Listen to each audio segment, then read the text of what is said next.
The test is in 4 parts: Part 1, Part 2, Part 3, and Part 4. Now look at Part 1. Part 1. You are going to hear a conversation between an agent and a student. First, you have some time to look at questions 1 to 6.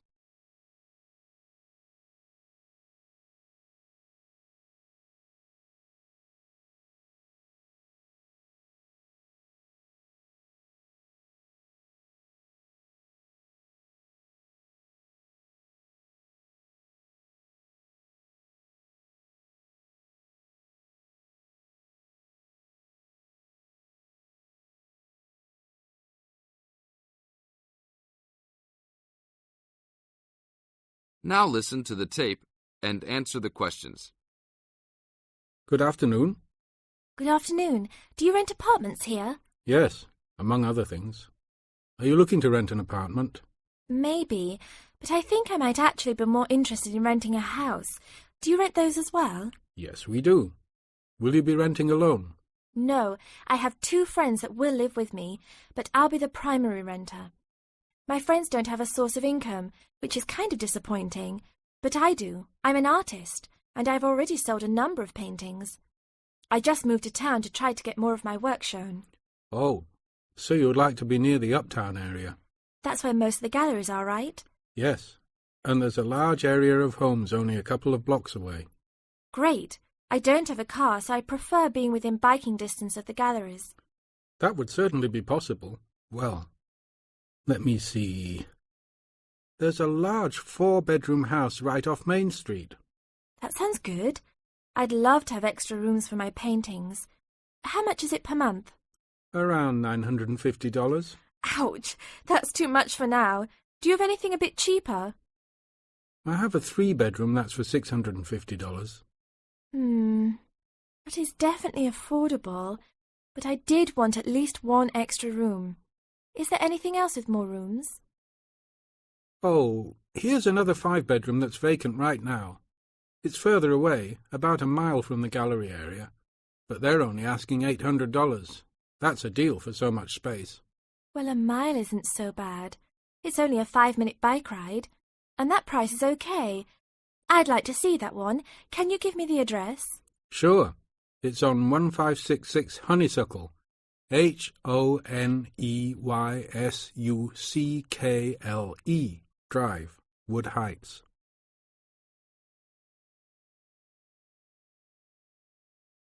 Now look at questions 7 to 10.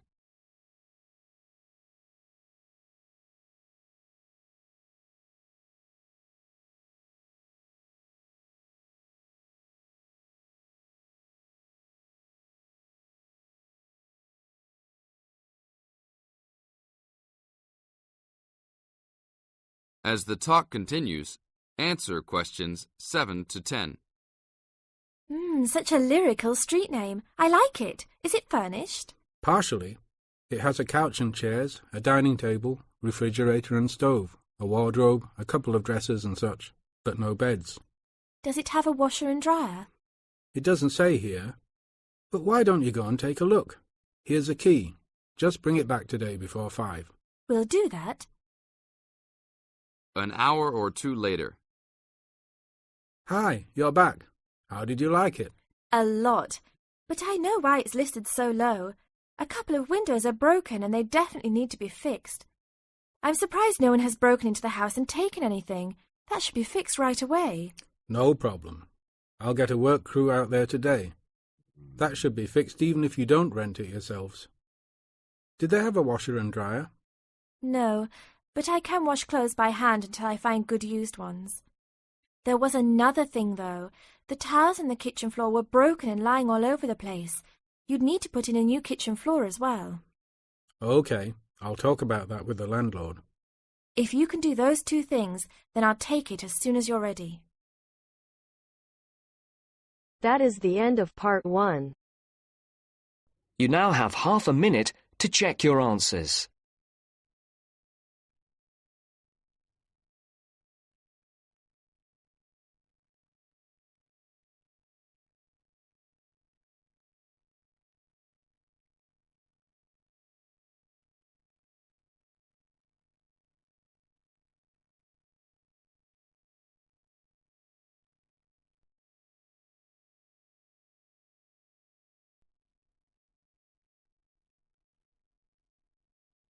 Now turns to Part 2.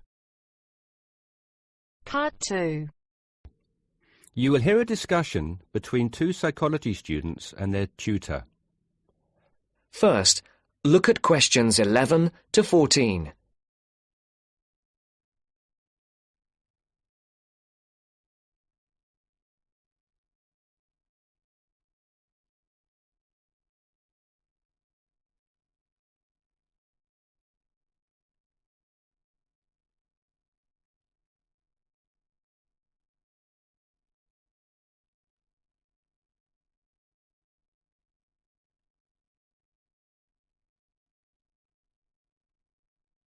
Listen carefully. So, how did you find the lecture yesterday? Reasonably interesting, but he sort of rushed through Maslow's work, which, considering it's been covered before, is fine for everyone else except me, who missed the last lesson. Why don't you fill him in then, Tina? Me? Oh, OK. Well, basically, it's simple enough. We all have certain needs, and what Maslow did was group them into categories. Depending on how successful your life has been or what stage of life you are at, your needs change and you shift from one of Maslow's categories into another. First, there's your basic needs. Physiological needs, the professor said. Is that right? Very good. These needs are pretty obvious. They're our most basic ones. Things every human needs to survive and function, like air, water, food, clothing and shelter. It's not rocket science, this bit. Maslow just points out that until we have satisfied those basic needs, our desires don't evolve into anything more complex and we don't seek any greater form of fulfillment. Isn't that a bit irrelevant today? Not really. Millions of people in the developing world are still fighting to fulfill these needs, fighting for their very lives every day. Good point. So anyway, Maslow represented what he called his hierarchy of needs on a pyramid, or, in 2D, a triangle. With physiological being at the base, presumably. Yes, it's obvious, isn't it? What's at the other end of the spectrum, then? Well, to be at the pinnacle, you've got to have mastered the other levels of need. Then you are in the self-actualization zone. This is a place where you are very at one with yourself and looking to make the absolute most of your skills, talent and potential. You can only focus on maximising these, though, of course, if, as Maslow reminds us, you're fulfilled in every other sense. And what are these in-between levels, then? Well, after you've found food and water and shelter and so on, the next step is to fulfil your safety requirements. Safety does not just mean your physical safety, though. That's far too simplistic. It's also about your emotional safety, your job security and so on. And let me guess, after that it's the need for esteem. No, Maslow reasoned that after your physiological and safety needs are fulfilled, the next most urgent requirement is for friendship, intimacy, companionship and so on. You know, on an emotional level, building a family, having relationships, etc. Only then, after you have found a sense of belonging, does the need for esteem take precedence, he argues. Presumably that's the need to feel accepted and valued. Yes, but more on that later. Do you feel more comfortable now? Yes. Thank you both. Before the broadcast continues, look at questions 15 to 20.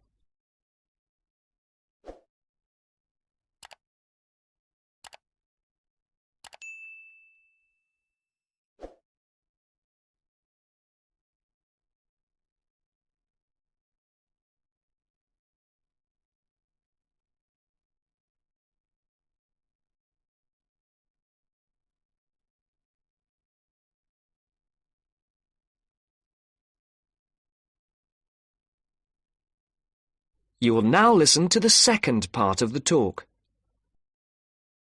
OK, now that you are both familiar with Maslow's hierarchy of needs, let's look at a few cases in point. Case 1. Crime boss in the slums of Mumbai. What do you think? Surely very low. Physiological, I'd have said. But he has food and shelter. A shed is hardly shelter. And how is living from hand to mouth every day adequate from a nutritional perspective? Oh, of course. You're right if you look at it objectively. But remember that human psychology is far more complicated than that. When quizzed, this person surprised researchers. First of all, he regarded his shed as adequate shelter and was completely content there. Secondly, he generally felt satisfied with his level of food intake. Thirdly, being the crime boss of the slums, he felt very safe, arguing that no one would ever touch him. He had no self-esteem issues either, since he had the respect of his fellow slum dwellers. It may have been fear, but he perceived it as respect. That is all that matters, and was quite content with who he was. I see. So it's not just about the reality of your situation, but also how you perceive that reality. Exactly. Most people would be very low on the hierarchy in his position, feeling like they wanted and needed much more. He did not. Now, what about case 2, a multi-millionaire rock star? Well, you'd naturally assume he's fulfilled his physiological and safety needs, but when you read on through his profile, look here, he's plagued by paranoia and thinks someone is trying to kill him. On that basis, given his state of mind, he must believe that his safety is compromised, so safety must be his primary concern. Very good. And look here at case 3, a property magnate. Having suffered badly during the recession, his portfolio of properties is in danger of being repossessed. In fact, look, he's in danger of losing everything and being left without even enough to support himself. Wow, so I guess he's gone from very high up right down to the bottom. Exactly. Even his basic needs are no longer secure. An excellent example of how there can be movement both ways on the pyramid. Case 4, a housewife. She must have some esteem issues, surely. Read on. She is quite content and well respected and loved by her friends and family. What's more, being a housewife is all she ever wanted to do, and she has excelled at the task. Therefore, forget esteem. This lady has maximised her potential in her eyes. She's right at the top. And case 5? A very sad case. It is what it is. There are always innocent victims of war, and he was left with nothing, not even a home over his head. Every day is a struggle to survive. How sad. And last but not least, case 6, another rock star, though a different story. He says the only thing he craves is friendship. He has everything, but is awfully lonely. I think it's obvious where he is on Maslow's hierarchy. Indeed. That is the end of part 2. You now have half a minute to check your answers.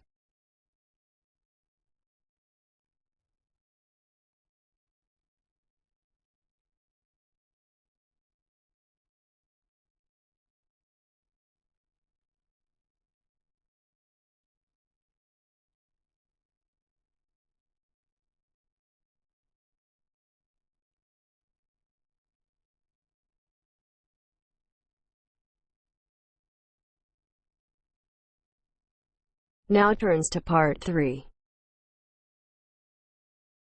Part 3. You will soon hear an informative talk given by Michelle on how to keep out burglars and keep your home safe.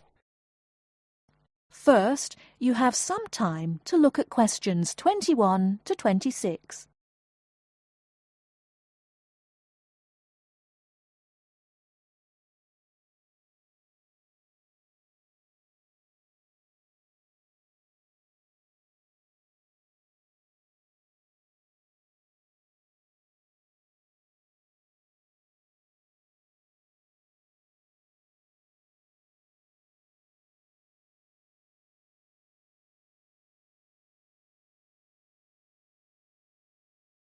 Now listen carefully and answer questions 21 to 26. Keep 'em out. There's no fail-proof way to keep out a burglar, but every little bit of deterrence helps. Even if you can't afford a security system, you can take a few minutes to make your home a little safer. Some relatively simple steps will greatly decrease the odds of a break-in, which means you can enjoy a bit more peace of mind. And isn't that what home is all about? Think like a burglar. If you were one, how would you get into your home? Evaluate your home from the inside and out, night and day. You might even try a mock break-in, trying window jambs and loose locks on your house's perimeter. To keep out a burglar, the first thing to do is to secure the windows. Though windows are relatively easy to break, The loud noise of shattering glass will deter a thief if you're near other houses. Don't leave windows open during the night, whether you're at home or away. That's a common sense precaution, but a surprising number of people forget to do just that. Use a pick-proof locking device for your windows. Make sure the frames are solid. If you're beyond the earshot of your neighbours, they won't hear the glass breaking. Consider installing a plexiglass sheet for the more accessible windows. This will make entry through them more difficult. Your doors should also be secured.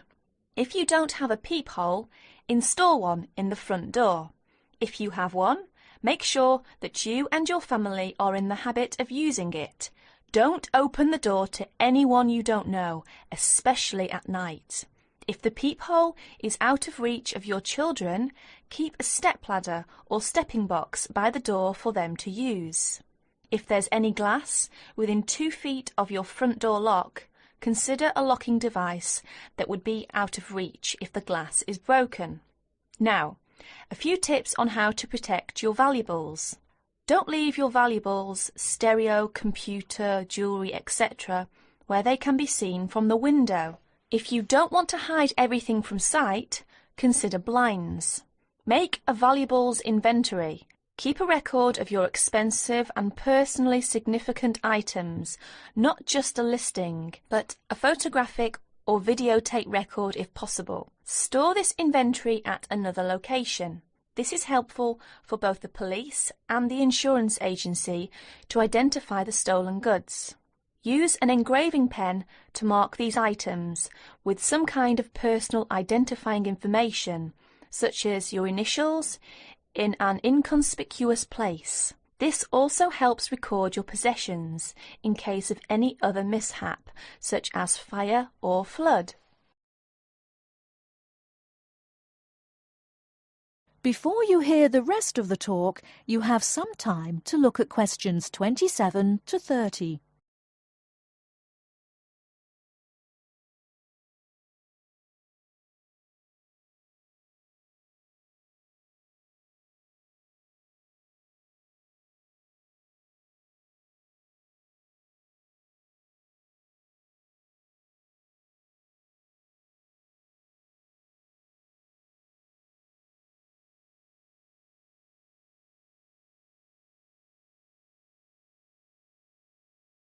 Now listen and answer questions 27 to 30. Don't stop your security awareness at the outside walls of your house. Your yard areas, if any, also deserve your attention. In general, don't leave anything around the yard that might help a burglar get into your house. Ladders, stackable boxes, or any garden tools should be put away, preferably in a locked cabinet. Install a light in your yard that is sensitive to movement. Place it high and out of reach. Trim hedges or bushes that are near doors or windows. These can be good hiding places. Don't place outdoor furniture tables nearby the house. These could become an easy stepladder to the roof. When you are on vacation, create the occupancy illusion. Maybe you laughed at your mother for leaving the lights on and the radio playing while she left for vacation, but she had the right idea. Those steps aren't quite enough, so try these strategies. Buy electronic timers that turn lights on and off at different times. Hook up a timer to your TV for a few hours each evening. Turn up the volume too. Not enough to annoy the neighbours, just enough that a lurker at the windowsill couldn't miss hearing it. Have your newspaper and mail delivery suspended. If you don't have time to do this, ask a neighbour to pick them up for you. Ask a neighbour to park in your driveway or parking place. Think about having someone house-sit your home. If it's a relative or friend, it may cost you no more than the contents of your refrigerator. You can also find professional house-sitters or house-sitting services that find someone to stay while you're away. Leave your shades as they are normally, or at least don't close up every one. One sign of a vacant house is closed shades during the day. Lock your garage door with a padlock.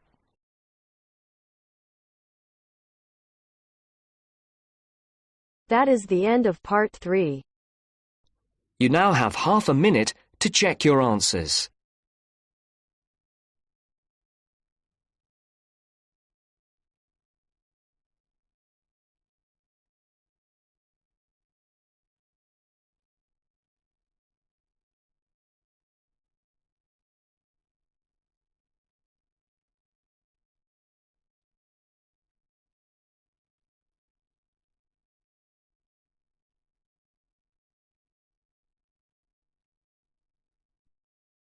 Now turns to part 4.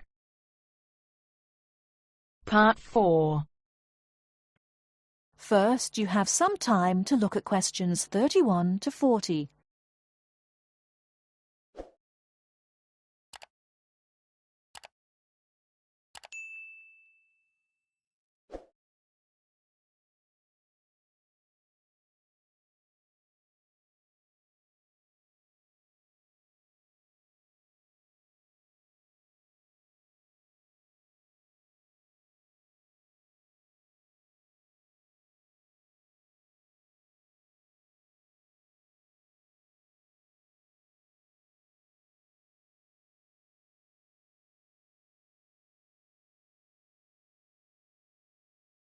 Now, listen carefully and answer questions 31 to 40. Today I'm going to talk about the city of Barcelona and its architecture. First, the city. Barcelona is a city of some 1.5 million people. It is a port situated on the northeast coast of Spain in the province of Catalonia. The people speak Catalan as their native language, but most are also fluent in Castilian Spanish, and some speak English too. The city centre is surrounded by a ring road which encloses a grid with 2 major roads running diagonally across it.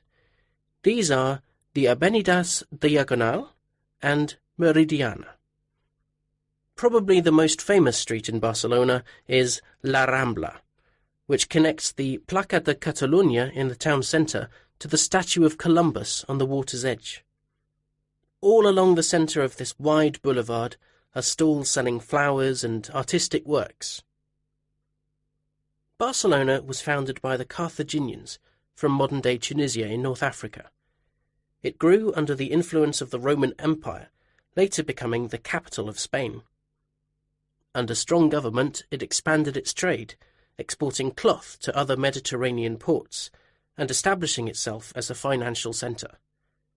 It went into decline after 1400, and in 1640 it was the centre of the Catalan Revolution against King Philip IV of Spain. Now it is considered by many to be the cultural centre of Spain, and the Olympic Games were held there in 1992. Now to the architecture. Throughout the city there are many fine buildings, churches, cathedrals, markets and squares, which date back to the 13th century. One very fine square, which can be entered from La Rambla, is the Plaça Real, or Royal Square. This was built by Molina in the 19th century. 7 narrow passages lead into a large central area, which is surrounded by 2-storey buildings. Most of the ground floor is occupied by restaurants and bars, and it is traditionally a place of music and entertainment. It is impossible to talk about the architecture of Barcelona without mentioning Gaudí, who dominated the scene from the 1880s until his death in 1926. His style was unique, a decorative form of Art Nouveau, the style of the 1920s and 30s in Europe.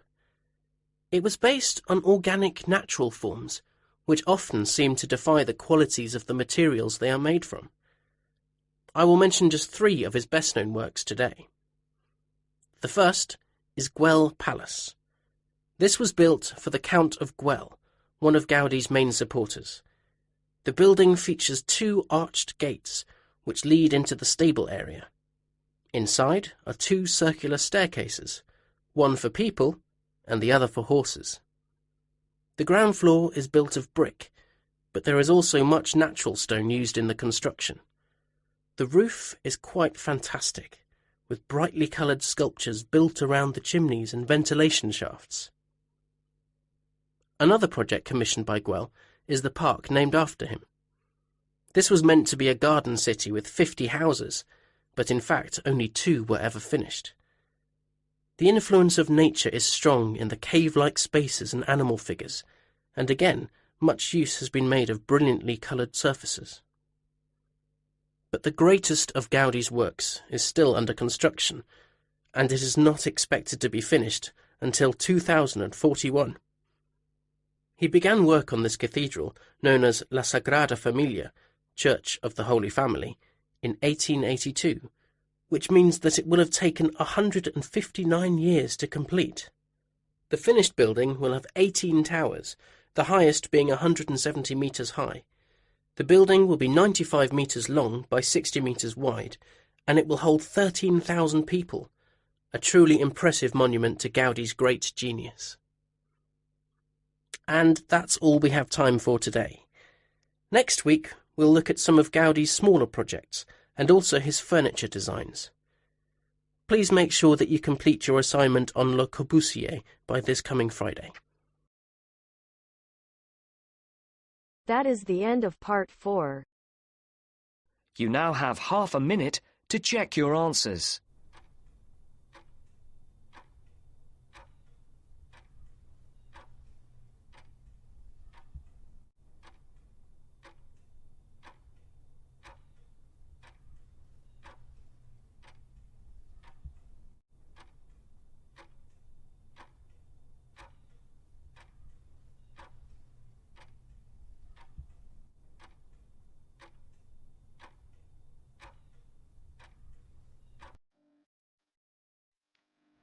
That is the end of the listening test. In the IELTS test, you will now have 10 minutes to transfer your answers to the answer sheet.